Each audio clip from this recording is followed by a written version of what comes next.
বলেছিলাম এই গোলাটা দিয়ে আমি আর এক রকমের পাটিসাপটা তৈরি করে নেব।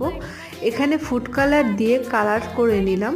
হ্যাঁ, আমি কমলা সুন্দরী পাটিসাপটা তৈরি করব বন্ধুরা।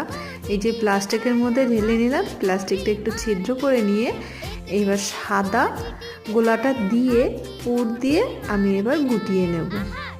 আর দেখুন পাটিসাপটা তৈরি হয়ে গেল। এভাবে আমি বেশ কয়েকটা দেখিয়েছি, প্রথমটা একটু ট্রাই করেছি, খুব একটা ভালো হয়নি। এবার আস্তে আস্তে দেখুন বেশ সুন্দর লাগছে কালারটা। এই পাটিসাপটার রেসিপিটা আগের বছর ভাইরাল হয়েছিল, তাই আমারও ইচ্ছে করলো ভাইরাল রেসিপি আমিও একটু তৈরি করে দেখি আমার বন্ধুরা আমার সাথে কেমন আছে। তাই বাড়িতে তৈরি করে নিলাম আমার সবার জন্য। আপনারাও দেখে বাড়িতে তৈরি করে নিন সবার জন্য, দেখতেও ভালো লাগবে, খেতেও ভালো লাগবে। সবকটা তৈরি হয়ে গেছে, দেখতে কত সুন্দর লাগছে দেখুন। আজকের মতো টাটা।